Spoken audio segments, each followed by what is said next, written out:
But we have a business community that often gets overlooked and underappreciated.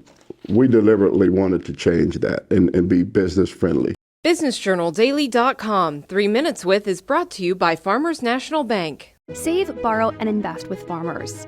Take heart knowing you're helping create a strong community. Mind your money at Farmers.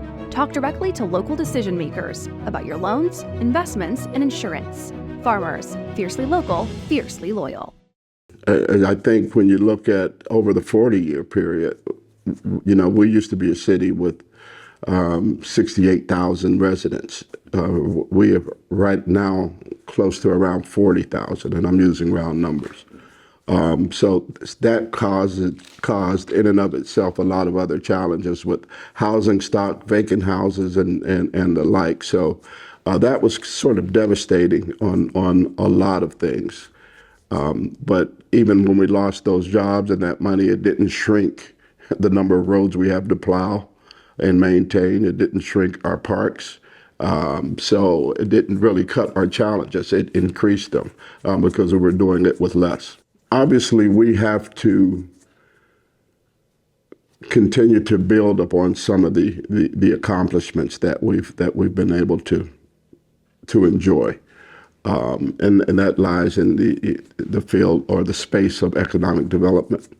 Working with our partners, the Regional Chamber, the Port Authority, to create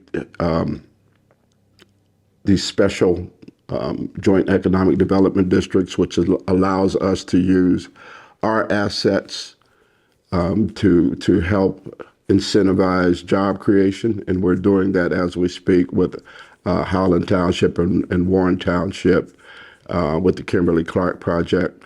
We've been fortunate to enjoy a lot of investment in our downtown and our central business district with new hotels, restaurants.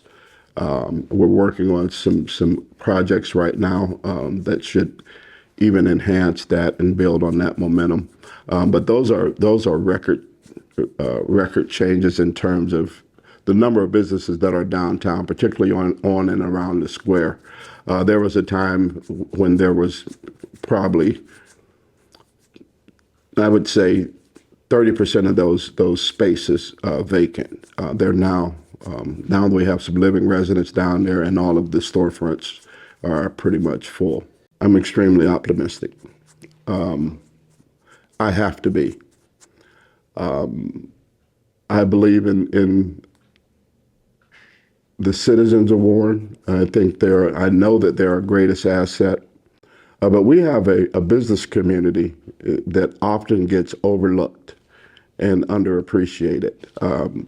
We deliberately wanted to change that and be business friendly, to be able to respond not only to our citizens, but to the business community as well, real quick whenever they had a problem or an issue that we could help with. And I think, I started my term off by trying to meet with all business owners in the city. To listen to them. So it was sort of a listening tour. And that was one of the things that came out of that process, was that we need to be better listeners and then to be able to react to what we hear and respond to their needs. And that's helped us create an atmosphere, I think, that's pro-investment for our business community, but also for our citizens as well. BusinessJournalDaily.com 3 Minutes With is brought to you by Farmers National Bank. Save, borrow, and invest with Farmers. Take heart knowing you're helping create a strong community. Mind your money at Farmers. Talk directly to local decision makers about your loans, investments, and insurance. Farmers, fiercely local, fiercely loyal.